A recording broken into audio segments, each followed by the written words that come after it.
나사로가 다시 살아난 이 사건은 신앙생활을 조금 이제 하다 보면은 자주 접하는 스토리이기도 하죠. 우리가 지난주까지 살펴봤던 요나에 관한 거나 다윗, 그리고 신약으로 넘어오면 나사로, 이런 사람들의 스토리는 우리가 좀 자주 접했습니다. 죽은 지 나흘, 4일이죠. 4일이나 된 사람을 예수님이 다시 살리신 엄청나게 극적이고 초자연적인 사건이 오늘 본문에 기록이 되어 있습니다. 이 사건을 통해서 원래 예수님을 좋아하는 사람들이 있고 싫어하는 사람들이 있는데 유대인들은 엄청 싫어했어요. 그런데 이 사건을 통해서 많은 유대인들이 예수님을 믿기 시작을 합니다. 죽은 사람을 이제 살리다 보니까 증거가 너무 명확해서 그런 것 같아요. 그리고 또 반대로 저 사람 살려둬선 안 되겠다, 죽여야겠다라고 확신하는 움직임이 유대 기득권 세력에서 나타나기 시작을 합니다. 결국엔 이 나사로가 다시 살아난 사건은 긍정적인 면으로는 많은 사람들이 유대인들조차도 예수님을 믿기 시작하는 계기가 되었고, 반대로 예수님을 죽이려고 모의한 사건이 되기도 했다라고 하는 게 나사로의 사건을 통해서 우리가 좀 살펴볼 수가 있습니다. 그런데 이 본문을 이제 쭉, 오늘 너무 길어요. 이게 너무 길어가지고 좀 잘랐는데, 이 본문을 처음부터 11장을 쭉 처음부터 읽다 보면 한 가지 의문이 좀 생기는 장면이 있습니다. 이 나사로가 아프다라고 하는 소식을 예수님이 들어요. 나사로가 아픕니다. 어떻게 뭐 좀 해주세요. 이제 이러는데 하고선 이틀을 안 움직이시면서 그 자리에 그냥 계십니다. 본인이 거주하던 마을에 그냥 계세요. 그리고 나서 그 이틀 후에 나사로가 있는 장소로 가니까 죽었습니다. 의문이 생기는 장면인 거죠. 마치 예수님이 내가 이틀을 더 기다리면 나사로가 이맘때쯤 죽을 거니까 일부러 죽기만을 기다린 것 같은 뉘앙스를 풍깁니다. 그러지 않고서 이틀을 더 머물 그런 이유가 없어요. 그도 그럴 것이 아픈 사람을 낫게 하는 것과 죽은 사람을 살리는 거랑 어느 게 더 큰 기적입니까? 죽은 사람 살리는 게 더 크죠. 그러니까 마치 예수님이 이틀을 더 머무셨다라고 하는 이 표현이 더 큰 무언가를 보여주시기 위해서 일부러 나사로가 죽기까지 기다렸다가 이때쯤이면은 죽었으니까 내가 가서 살려야겠다 라고 하는 듯한 이런 분위기를 풍기는 게 요한복음 11장 나사로의 사건이라고도 할 수가 있습니다. 그러면 우리가 이렇게 좀 생각을 해볼 수가 있는 거죠. 하나님이라고 하는 분은 더 좋은 것을 주시기 위해서 우리가 받는 고난이 너무나 당연하다. 너희는 더 고통을 당해야 돼. 고통을 당한 만큼 구원의 감격이 더 크니까 너희는 더 힘들어야 돼. 라고 말씀하시는 분인가? 죽게 내버려 두고 다시 살렸으니까 됐잖아. 문제 해결되는데 뭐가 문제야? 라고 하시는 분인가? 정말 그런 분이신가? 우리가 오늘 이 본문을 통해서 좀 같이 살펴보도록 하겠습니다. 아까 전에 말씀드린 것처럼 오늘 이 말씀에는 한 가정의 이야기가 나옵니다. 나사로의 가정의 스토리로 오늘 이 본문이 시작을 합니다. 그리고 이 가정은 예수님하고 굉장히 친밀한 아주 사랑스러운 관계를 맺고 있었다라고 성경이 얘기를 해요. 왜냐하면 2번이나 반복해서 예수님이 나사로를 사랑했다라고 성경이 언급을 합니다. 굳이 말 안 해도 되는데 나사로를 언급할 때는 그와 그의 가정을 사랑했다 이런 거를 2번 반복하는 걸로 보아서는 정말로 뭔가 이 가정과 독특하고 끈끈하고 친밀한 유대 관계를 갖고 있었다 우리가 생각을 해볼 수가 있죠. 나사로라고 하는 이름의 뜻을 좀 풀어보면 하나님이 돕는 자라는 의미를 가지고 있습니다. 나사로야 하면은 너는 하나님이 돕는 자야 이런 의미를 가지고 있어요. 그런데 지금 상황을 보면 이름하고 걸맞지 않는 상황이 펼쳐지는 겁니다. 물론 이 사람이 다시 살아난 사건만 보고 나사로의 이름을 대입을 하면 하나님이 돕는 자가 맞아요. 살아났으니까. 근데 지금 이 아픈 상황 가운데에서 보면 이름하고 전혀 걸맞지가 않는 것 같습니다. 하나님이 돕는 자, 그리고 예수님이 사랑하시는 자인데 그는 지금 죽을 병에 걸려서 오늘 내일 하면서 시름시름 아프기 때문이죠. 그러다 보니까 그의 누이인 마르다와 마리아, 이 두 자매가 이 상황을 해결할 수 있는 분은 예수님밖에 없다. 그래가지고 사람을 뽑아가지고 예수님께로 보냅니다. 가가지고 우리 오빠의 이 아픈 소식을 좀 전하고 어떻게든 뭐 좀 해주세요 라는 의미로 전령을 보내게 되죠. 이 마르다와 마리아가 예수님한테 전령, 이 사람을 보낼 때 예수님은 이때 당시에 유대인들의 핍박이 더 이렇게 막 강해지고 있었어요. 그러다 보니까 사람들의 이 공격을 피해서 베다니라고 하는 지역으로 예수님이 피신해 있었습니다. 거기서 좀 거주하고 계셨어요. 그런데 요한복음 11장을 쭉 읽어보면 이상한 장면이 하나 나옵니다. 나사로도 베다니에 있었다라고 얘기를 해요. 베다니에 한 가정이 있었는데 나사로의 가정이다라고 얘기를 하고 예수님이 지금 베다니라고 하는 곳에서 머물러 있었다라고 성경이 얘기를 합니다. 그러면 문제는 더 미궁으로 빠지는 거예요. 아니, 같은 지역에 있었으면서 이틀이나 일부러 더 기다린 이유가 도대체 정말 뭐냐라고 하는 질문을 우리가 던지게 되는 거죠. 아니, 그 코앞이면은 좀 가가지고 빨리 가서 살려주면 되는데 왜 굳이 기다리셨을까라는 이 의문이 더 남게 되는 겁니다. 그런데 예수님이 머물고 있던 이 베다니랑 나사로가 살고 있던 베다니는 같은 지역이 아닙니다. 이름이 똑같은 지역이에요. 이름만 똑같을 뿐 두 지역 거리는 약 한 30km, 35km 정도 떨어져 있는 그런 지역이었습니다. 그러니까 성경에서는 둘 다 베다니에 거주하고 있었다라고 하지만 다른 베다니에서 지금 두 그룹이 있었다라고 하는 것을 우리가 생각을 할 수가 있는 거죠. 우리나라도 이런 게 있죠. 여러분은 광주하면은 어디가 떠오르시나요? 경기도 광주가 있고 전라도 광주가 있죠. 뭔가 좀 더 삶에 가까운 지역이 먼저 떠오르실 겁니다. 경기도 광주랑 전라도 광주랑 한 300km 정도 떨어져 있습니다. 굉장히 멀어요. 물론 이번 연휴에 그 지역을 다녀오신 분들도 계실 수도 있을 것 같은데 그런데 우리가 광주 갔다 와봤어? 광주에 거기 뭐가 있어? 라고 하면은 모르잖아요. 거기에 뭐가 있는지 안 가본 사람은 모릅니다. 그러다 보니까 편의상 경기도 광주 이렇게 부르고 혹은 광주광역시 이런 식으로 구분을 둡니다. 차이를 두죠. 그걸 통해서 듣는 사람이 어느 지역인지 알 수 있게끔 이렇게 우리가 좀 구분을 합니다. 그 예수님이 지금 계시던 베단이랑 나사로가 있던 베단이랑 이런 의미의 베단이었다, 이런 의미의 광주였다라고 하는 것을 우리가 기억할 수 있으면 좋겠습니다. 그러니까 이름만 같을 뿐 위치는 완전히 다른 지역인 거죠. 그러다 보니까 이 얼마나 또 멀어요. 30km 이상을 걸어야 됩니다. 30km 이상 걸어보신 분 계신가요? 되게 힘들겠죠. 산 넘고 물 건너 이 평평한 길도 아니고 막 광야니까 언덕길 건너고 뙤약볕 맞고 요나 스토리 기억하시면 됩니다. 그 뙤약볕에서 온몸으로 전령이 맞으면서 예수님한테 갑니다. 가가지고 딱 얘기하죠. 예수님, 나사로가 지금 아픕니다. 어떻게 좀 해주세요. 라고 전령이 이제 예수님한테 얘기를 하기 시작을 합니다. 아까 전에 제가 말씀을 드렸죠. 예수님은 나사로를 사랑하는 게 이게 자타공인으로 다 인정이 된 것 같아요. 그러지 않고선 두 번이나 나사로와 그의 가정을 사랑했다라고 성경이 언급할 이유가 없다라고 말씀을 드렸습니다. 그러면 이거를 바꿔가지고 여러분들이 한번 생각을 해보세요. 자, 여러분들이 가장 소중히 여기고 사랑하는 누군가가 있습니다. 그 누군가가 있는데 지금 잠깐 떨어져 있어요. 모종의 이유로 지금 잠깐 떨어져 있는데 어느 날 소식이 하나 들립니다. 내가 사랑하고 내가 정말 소중하게 여기는 그 어떤 사람이 지금 너무 아파서 마지막 인사를 해야 될 것 같습니다. 라고 하는 소식이 여러분들한테 들리면 어떻게 하겠습니까?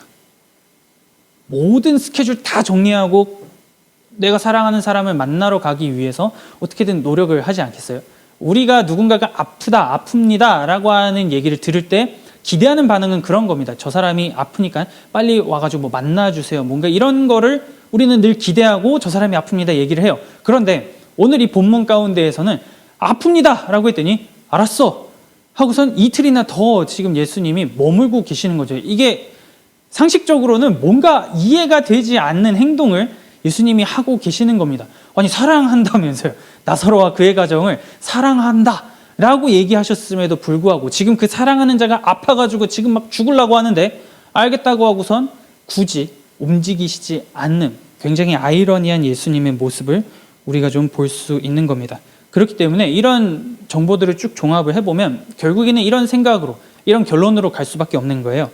하나님이 영광 받으시기만 한다면 뭐든지 다 괜찮다라고 여기시는 분인가? 라고 하는 질문을 우리가 좀 던질 수가 있습니다. 왜냐하면 이 나사로가 아프다라는 소식을 들었을 때 예수님께서 이거는 하나님의 영광을 위함이다 라고 얘기를 해요. 세상에 지금 사람이 아파가지고 지금 죽으려고 하는데 하나님의 영광을 위함이다 라고 예수님께서 말씀하시고 이틀 더 머무신 뒤에 가신 거란 말이에요. 갔더니 나사로가 죽었어요. 그러면 우리가 이런 정보들을 종합을 해보면 하나님이라고 하는 분은 결과만 좋으면 다 됐다라고 하시는 분이냐? 라고 하는 이 질문을 우리가 좀 던지게 되는 겁니다.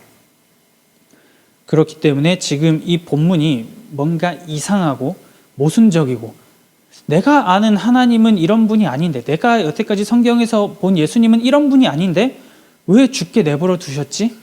라고 하는 질문을 우리가 던질 수밖에 없는 거죠. 오늘날 우리도 이 글로 읽는데 이렇게 애가 탑니다. 그러면 지금 그 자리 가운데에서 아픕니다 라고 얘기한 전령의 그 마음이 어땠겠어요? 그 소식을 전한 사람의 마음이 어땠겠습니다. 막 애가 막 심장이 막 썩어 문드러지는 그런 아픔 경험을 했을 겁니다. 지금 빨리 움직여야 되는데 이분이 움직이질 않는 거예요. 예수님이 움직여야 나사로가 뭐 낫든지 뭐 가가지고 뭐 위로의 말씀을 전해주시든지, 그리고 그 전까지 예수님께서 보이신 이적들, 표적들을 생각하면 분명히 뭔가 보여주실 것 같은데 아무 말씀 안 하시고 그냥 알겠다라고만 하시면서 이틀을 더 머무는 거를 바라만 볼 수밖에 없는 그 전령의 마음은 또 얼마나 타들어갔겠습니까? 그런데 여기서 우리가 이제 이 모순된 상황을 하나하나씩 좀 풀어보도록 할게요. 이 나사로가 아프다라고 하는 소식을 들은 사람이 이 베다니와 예수님이 있는 베다니는 지금 다른 베다니고 30km 정도 떨어진 거리에 있었다라고 말씀을 드렸어요. 그럼 이 사람이 여기를 A라고 할게요. A 베다니에서 출발해가지고 B 베다니까지 가는데 30km 이상을 걸어야 됩니다. 통상적으로 사람이 이제 그 당시에 하루길을 걷게 될 때 갈 수 있는 최대 거리가 한 30km 그 정도가 됐다고 해요. 자, 이제 수학을 우리가 좀 해야 돼요. 더하기를 잘 하셔야 됩니다. 자, 이 사람이 A 베다니에서 B 베다니까지 가는데 하루가 걸렸어요. 1일이죠. 그 다음에 예수님이 움직이지 않으시고 이틀을 더 머무십니다. 1 더하기 2는 3이죠. 자, 3일차가 되었을 때 이제 다시 이 B 베다니에서 나사로가 있는 A 베다니로 예수님이 갑니다. 자, 가는데 하루 걸렸으면 다시 돌아가는데도 하루가 걸리겠죠. 그러면 1 더하기 2 더하기 1. 그쵸. 여러분 수학 너무 잘하시네. 자, 4일이 걸린 겁니다. 이 전령이 소식을 가지고 갔다가 예수님이 거기서 이틀 기다리셨다가 다시 나사로가 있는 지역까지 가는데 걸린 시간이 4일이에요. 이 4일을 기억을 해주세요. 그런데 예수님이 딱 그 마을에 도착했을 때 성경이 뭐라고 얘기하냐면 나사로가 이미 죽은 지 나흘이다. 4일이 되었다. 라고 얘기를 합니다. 그러면 전령이 이 나사로가 아프다라고 하는 소식을 가지고 알겠습니다. 빨리 예수님께 갈게요. 라고 출발한 그 어느 시점, 가까운 그 시일에 나사로는 이미 죽은 자가 된 거였죠. 죽어버린 겁니다. 그렇기 때문에 이틀을 더 머무신 게 이 나사로가 죽기까지 기다렸다가 내가 얘를 살려야지 라고 생각하신 게 아니라 이미 사람이 출발했을 때는 나사로는 죽어서 어떻게 손을 쓸 수 없는 상황이었다 라고 하는 거를 이런 거리 계산을 통해서 우리가 좀 생각을 해볼 수가 있어요. 그러면 예수님의 누명을 좀 벗겼죠. 죽기까지 기다리신 분이 아니다 라고 하는 1차 누명은 우리가 좀 벗겨드렸습니다. 그런데 여기서 이제 한 가지 질문이 더 생기게 돼요. 그러면 도대체 왜 이틀을 더 기다렸을까?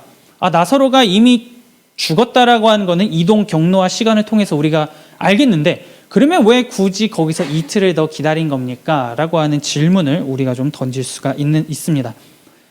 시기는 좀 이때보다 뒤에요. 좀 뒤이긴 한데 아마 대부분의 유대인들이 이런 생각을 가진 것 같습니다.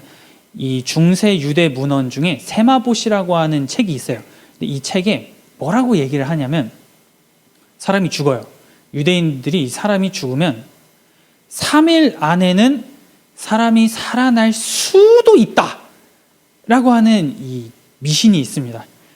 이 죽은 자의 혼이 이렇게 막 자기 시체 곁에서 이렇게 있다가 3일 동안은 혹시 살아날 수 있지 않을까 이제 이렇게 생각을 했다라고 해요. 그러다가 4일 차가 되면 전혀 가망이 없구나 라고 해서 더는 살아날 수 없는 상태라고 이해를 하고 있었다라고 얘기를 합니다. 3일까지는 사람이 살아날 수 있는 가능성이 있다고 생각을 하고 4일 차에는 이 사람이 완전히 죽었다라고 유대인들이 인식을 하고 있었어요. 근데 오늘 본문에서 이 나흘을 굉장히 많이 강조를 합니다. 죽은 지 나흘이나 되었습니다가 이게 한 번만 나오는 게 아니에요. 몇 번 계속해서 반복돼서 나와요. 그러면 이런 배경을 가지고 우리가 오늘 이 나사로 말씀을 보면은 지금 이 죽은 지 나흘이나 되었다라고 하는 거는 아예 살아날 가능성이 단 1%도 없는, 진짜 그냥 100% 완전히 죽은 자다라고 하는 것을 강조하기 위해서 지금 이 본문이 이렇게 얘기를 하고 있다라고 하는 것을 우리가 좀 보게 되는 거죠. 예수님이 지금 이틀 머무신 이유는 나사로가 완전히 죽었다라고 하는 것을 확증시켜 주시기 위함인가? 라고 우리가 좀 생각을 해볼 수가 있는데, 요거에 대한 거는 이제 스토리를 조금씩 같이 나누면서 마지막에 다시 말씀드리도록 하겠습니다. 자, 이렇게 해가지고 결국에는 예수님이 왔어요. 이 베다니 마을에 왔어요. 나사로는 죽은 지 나흘이 되었습니다. 그러니까 이제 마르다가 와가지고 막 예수님이 여기 있었으면 우리 오빠 죽지 않았을 텐데 이러면서 이제 슬픔을 예수님과 함께 나눕니다. 그때 예수님이 뭐라고 얘기하시냐면, 예수님도 참 대단해요. 뭐 이렇게 위로의 말을 막 이렇게 해주시면서 마음 많이 아프지 마르다야, 괜찮아, 우리 소망을 품자, 뭐 이렇게 말씀하시는 게 아니라 마지막 날 부활 때에는 다시 살 거다, 이렇게 얘기를 하십니다. 그 마지막 날에는 다시 부활할 거다라고 예수님이 이제 말씀하세요. 다시 살아날 거다라고 얘기를 하는 겁니다. 그러니까 마르다가 뭐라고 대답을 하냐면, 맞아요, 마지막 날에는 살아날 거 나도 압니다라고 얘기를 해요. 와가지고 슬픔을 위로해 주시는 것도 참 되게 좋을 것 같은데, 죽은 지 나흘이나 됐으니까 완전히 살아날 수 있는 소망이 아예 없는 상태잖아요. 그런데 그런 마르다에게 가가지고 네 오라비가 다시 살아날 거다 라고 얘기를 하니까 마르다는 마지막 날에 살아날 거를 말씀하시는구나, 저도 알아요, 나도 아는 걸 왜 얘기하세요, 마지막 날에 살아날 줄 나도 알아요 라고 지금 마르다가 반응을 하고 있는 거죠. 누가 부활할 거 모르겠습니까? 그냥 상투적인 일반적인 말씀을 하시는구나, 뭔가 액션보다는 말로만 위로해 주시네 라고 해서 이 예수님의 말을 마르다가 그냥 단순한 위로로만 받아들인 것 같아요. 우리가 장례식장이나 이런 데 가면 슬픔을 나누고 인사를 하잖아요. 그런 그냥 그 정도 수준의 대화에서 지금 이 상황이 그친 것 같습니다. 예수님이 여태까지 많은 능력을 보여주셨기 때문에 뭔가 액션을 취해야 할 것 같으신데, 아직까지 여기까지만 보면 너무 평범해요. 예수님이라기보다는 그냥 일반 사람 같습니다. 그냥 사람들이 대화를 나누는 정도의 수준만 마르다하고 지금 예수님이 같이 하고 있는 거죠. 그런 마르다에게 예수님이 다시 한번 강조를 하세요. 이 대답이 좀 마음에 안 드셨나 봐요. 마지막 날에 살 거 나도 알아요 라고 하니까, 나를 믿는 자는 영원히 살 거다, 나는 부활이고 생명이다 라고 예수님이 마르다에게 다시 말씀을 하십니다. 살아서 나를 믿는 자는 영원히 죽지 않는다, 네가 이거를 믿냐, 정확하게 믿냐고 다시 예수님이 강조해가지고 마르다에게 묻습니다. 그랬더니 이제 마르다가 반응을 합니다. 내가 믿습니다 라고 반응을 하기 시작을 하죠. 여러분들은 예수님을 어떻게 알고 계신가요? 지금 예수님이 이 마르다와의 대화에서 살아서 나를 믿는 자는 영원히 죽지 않고 나는 부활이고 생명이다 라고 언급을 하시면서 네가 이거 믿냐? 라고 물어보십니다. 예수님이 여러분들에게 이거를 물어보신다면 갑자기 나타나셔가지고 네가 이거 믿냐? 라고 하면 여러분들은 뭐라고 대답을 하시겠습니까? 글쎄요, 이게 매일 좀 오락가락해요 예수님, 나도 잘 모르겠어요, 뭐 이런 대답을 하실 수도 있고, 아니면 내가 믿나이다 이런 대답을 하실 수도 있고, 아니면 한 번도 생각해 본 적이 없는데요, 뭐 이렇게 대답을 할 수도 있죠. 지금 예수님이 이렇게 마르다에게 너가 이거를 믿느냐라고 했을 때 마르다가 어떻게 대답을 하냐면, 주는 그리스도시고 살아계신 하나님의 아들이십니다 라고 베드로가 했던 것과 비슷한 말을 이 마르다가 하게 됩니다. 엄청난 신앙 고백을 또 하는 거죠. 너가 내가 부활이고 생명인 걸 믿느냐라고 했을 때 내가 그걸 믿습니다. 왜 믿냐면 예수님은 그리스도이시기 때문입니다 라고 마르다가 고백을 하게 됩니다. 물론 예수님의 말씀을 마르다가 100% 이해했다라고는 볼 수가 없어요. 하지만 자기가 지금 알고 있는 한도 내에서는 최선의 답을 끌어내가지고 예수님께 고백을 하고 있는 거죠. 세상에 오시는 하나님의 아들이신 줄 내가 믿습니다. 주님은 하나님의 아들이십니다. 내가 이거 믿어요 라고 믿는다라고 정확하게 마르다가 고백을 합니다. 뭔가 아까 전까지만 해도 마지막 날에는 살 거 내가 알지요, 그 누가 모릅니까, 부활이라고 하는 거 알지요 라고 했다가 이제 뭔가 조금 변화한 듯한 모습을 보여주죠. 예수님은 살아계신 하나님의 아들이시고 세상에 오신 분이십니다. 그리스도이십니다. 라고 하면서 고백이나 신앙이 뭔가 조금씩 성장하고 있는, 변화하고 있는 모습을 우리가 이 고백을 통해서 좀 보게 됩니다. 그 다음에 예수님이 이제 사람들을 데리고 나사로가 묻힌 무덤으로 가세요. 오늘날에 우리 무덤, 뭐 납골 땅 이런 게 좀 발달해 있긴 하지만 기본적으로는 땅을 파가지고 관을 이렇게 땅에 이제 묻죠. 근데 유대인들은 이 돌을 팝니다. 좀 돌산 같은 거에 가가지고 큰 돌을 쭉 파요. 근데 이게 오늘날 우리들이 쓰는 이 돌처럼 이렇게 치면 안 깨지는 돌이 아니고 유대의 그 중동 지역의 돌은 이렇게 잘 바스라진다고 해요. 그래가지고 그 돌을 부셔서 그 안을 일종의 굴 무덤으로 만들어 놓고 거기다가 시신을 안치하는 이러한 문화가 있었습니다. 그래서 이 나사로가 묻힌 무덤으로 갔을 때 우리가 생각하는 무덤은 이 잔디, 이번 추석이니까 막 예초하고 벌초하신 분도 계실 수도 있는데 그런 이렇게 동그랗게 뭐가 올라온 이런 무덤이 아니고 엄청나게 큰 돌 무덤이 지금 앞에 있다라고 우리가 생각을 하시면 됩니다. 그 무덤으로 지금 예수님과 수많은 사람들이 우르르 지금 같이 그 무덤 앞으로 간 거죠. 갔을 때 사람들은 여러 가지 생각을 했을 거예요. 아, 뭔가 보여주려고 하시나? 근데 보여주기에는 이미 죽은 지 나흘이나 돼가지고 뭔가 일어날 것 같진 않은데? 이런 생각을 하는 사람들도 있었을 거고, 또 반대로 이 사람이 맹인의 눈은 뜨게 하면서 왜 이 나사로 하나 구하지 못했느냐? 라고 하면서 예수님을 비난하는 그러한 목소리도 있었습니다. 지금 예수님이 이 딱 무덤 앞에 서 계셨을 때 두 가지의 목소리가 있는 거죠. 뭔가 보여주실라나? 우리 나사로 불쌍해서 어떡하지? 그리고 맹인의 눈을 뜨게 했으면서 왜 얘한테는 아무것도 못했을까? 예, 사기꾼이다. 뭐 이제 이런 식의 반응, 두 가지의 반응이 있었다라고 하는 것이죠. 그렇게 무덤 앞에 서 계신 예수님이 뜬금없이 이상한 말씀을 하나 하기 시작을 합니다. 돌을 옮겨놔라 라고 얘기를 해요. 이 굴을 파가지고, 굴을 파면 이렇게 동그란 뭔가 이렇게 들어갈 수 있는 입구가 생기잖아요. 그러면 그 입구보다 좀 더 큰 돌을 어떻게 해서든지 만들든지 구해가지고 그걸 굴려서 그 무덤 문을 막습니다. 이게 유대인들의 무덤이에요.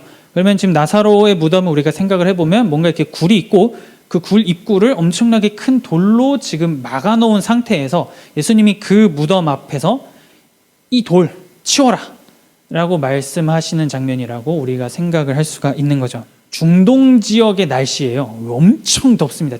아파요. 해가 그냥 아파요. 그런 지역에서 사람이 죽은 지 나흘, 4일이 지났습니다. 냄새가 엄청났겠죠. 시체가 썩는 냄새가 막 장난이 아니었을 겁니다. 그래서 이 돌을 치워라 라고 예수님이 말씀하실 때 마르다가 거절해요. 예수님, 지금 슬픔 때문에 잘 모르셔서 그러는 것 같은데 죽은 지 나흘이나 되었습니다. 이미 냄새가 나기 시작을 합니다. 라고 마르다가 언급을 합니다. 예수님한테 죽은 지 나흘이나 되었습니다. 라고 다시 언급을 하거든요.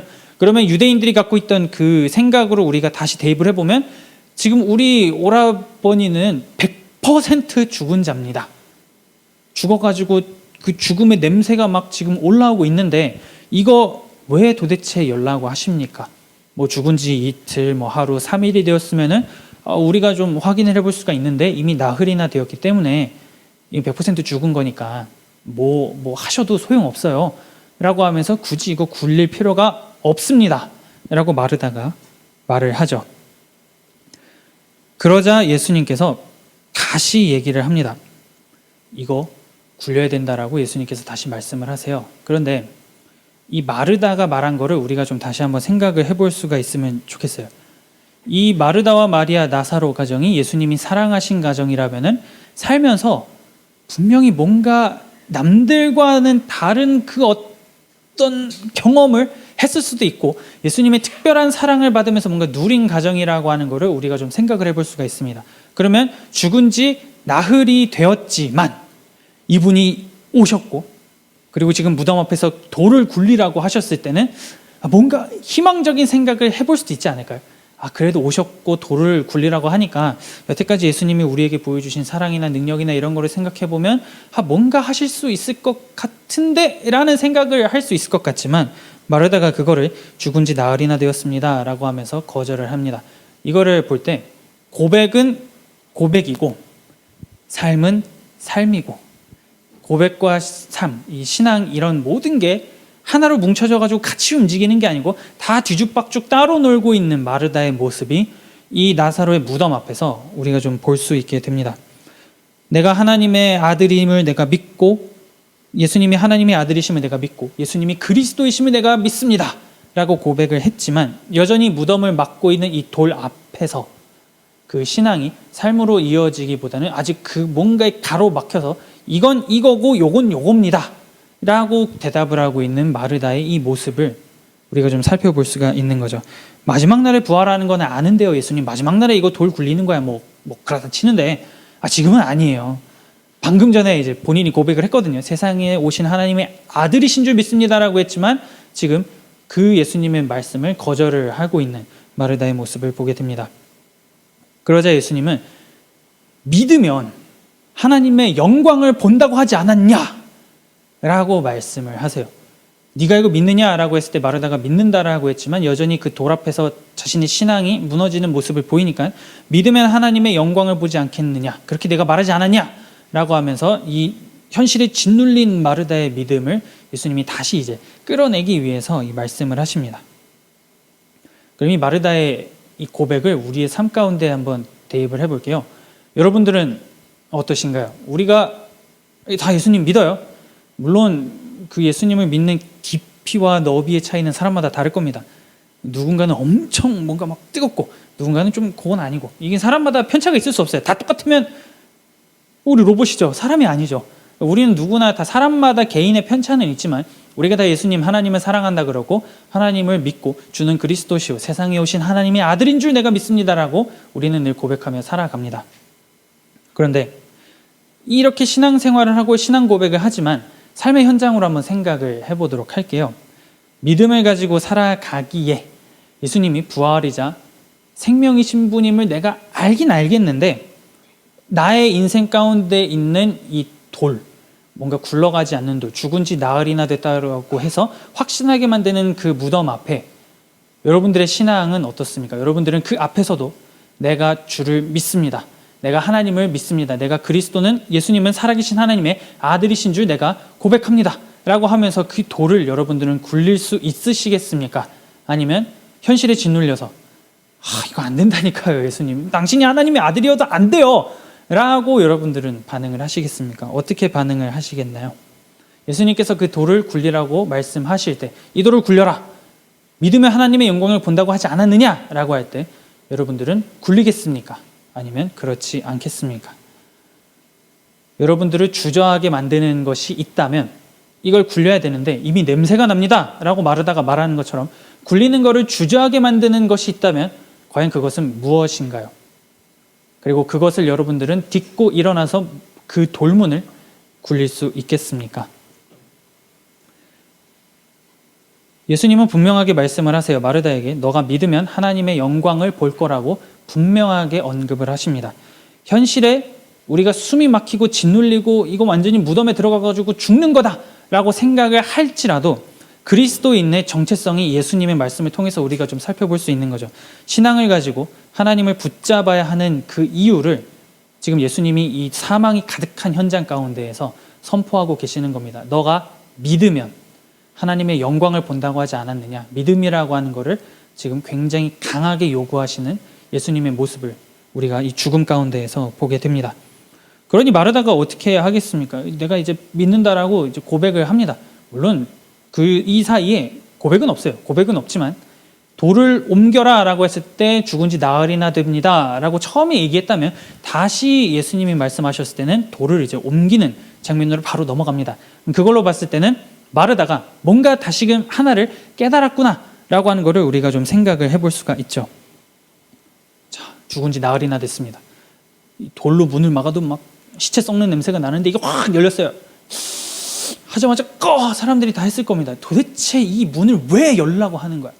라고 사람들이 분명히 생각을 했을 거예요. 지금 정신이 나갔다 이 사람이. 무슨 짓을 하는 거냐?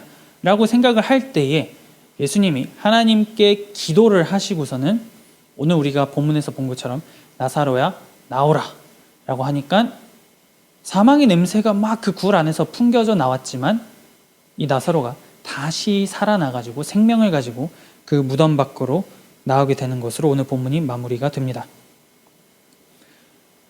만일 예수님이 나사로가 죽은 지 하루 이틀 3일 안에 오셨다라고 생각을 해볼게요. 여기서 이제 그 이틀을 더 유하신 거를 우리가 좀 생각을 해보겠습니다. 예수님이 나사로가 아프다라고 하는 소식을 듣자마자 바로 갔으면 이틀 만에 간 겁니다. 그죠? 하루 이렇게 되잖아요. 그러면 나사로가 죽은 지 이미 이틀이더라. 혹은 하루만 머물고 가셨으면 나사로가 죽은 지 이미 사흘이더라. 라가 되면은 예수님이 지금 이 장면에서 나사로를 살렸을 때 사람들이 어떤 반응을 보이겠나요? 아, 살아날 사람이 살아났어. 그렇다니까 3일 안에는 사람들이 살아날 것 같다고 이 글이 있는데 정말 맞다니까 라고 사람들이 생각할 겁니다. 하나님의 그 어떤 능력을 바라보기보다는 이 기록된 이 세마보신 이런 사람들이 생각하던 이런 내용들을 떠올리면서 살아날 사람이 살아났네. 완전히 죽진 않았나 봐. 하나님의 능력이나 이적에 대한 그 주는 파괴력, 그 의미가 굉장히 많이 반감이 되었겠죠. 그렇기 때문에 모두가 생각할 때 완전히 다 소망이 끊어진 그 상황, 죽은 지 나흘이나 되면은 다시 살아날 수 없다라고 사람들이 생각을 했으니까요.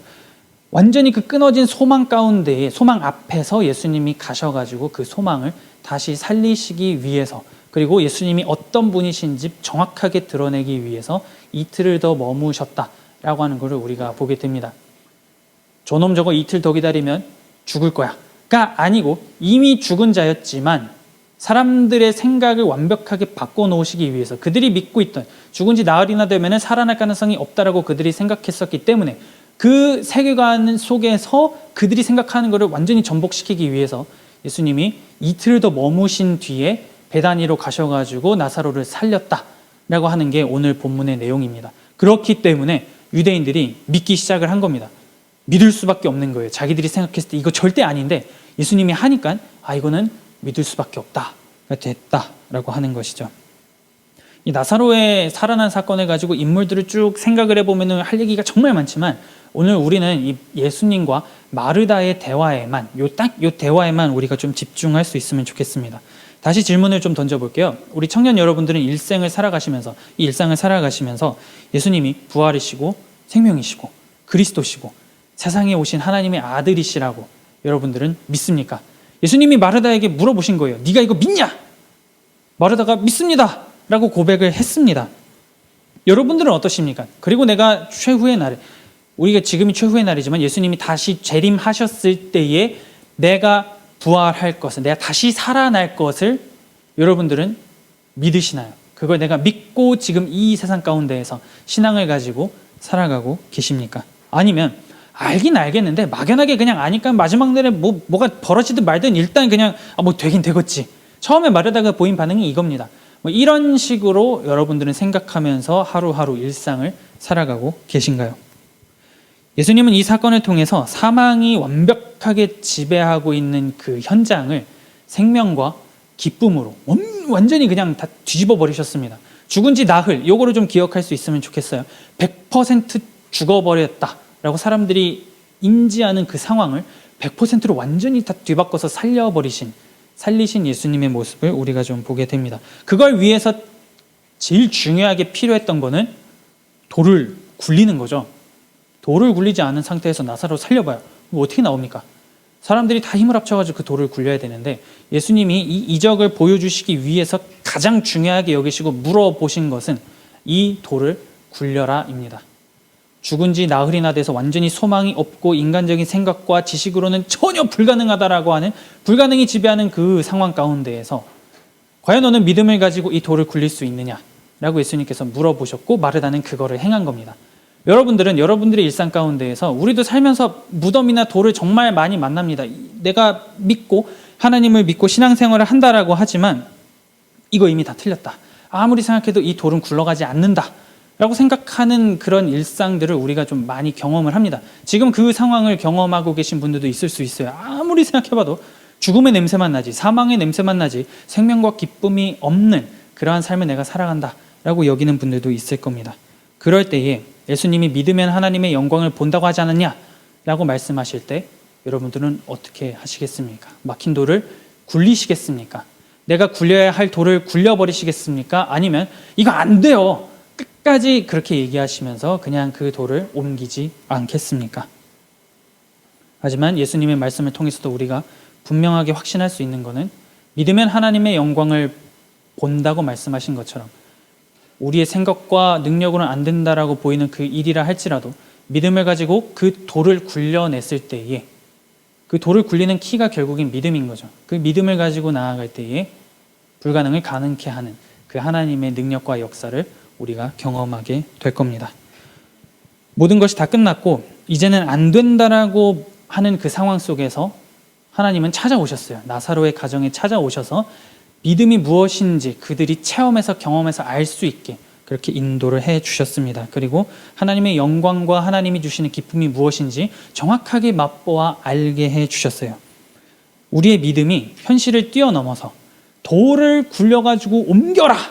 라고 말씀하시는 그 하나님 앞에 우리가 그 하나님의 말씀에 반응해서 네, 제가 믿고 믿음으로 이 돌을 굴리겠습니다. 라고 하는 그 믿음까지 우리가 성장할 수 있으면 좋겠습니다. 그래서 그 믿음이 쭉 성장해서 돌을 굴려내고 하나님의 영광이 무엇인지, 하나님의 기쁨이 무엇인지, 하나님께서 우리에게 주시고자 하는, 말씀하시고자 하는 바가 무엇인지를 보고 경험하고 그 힘을 가지고 앞으로의 인생을 살아갈 수 있는 저와 여러분들이 될 수 있기를 마음 다해 축복합니다.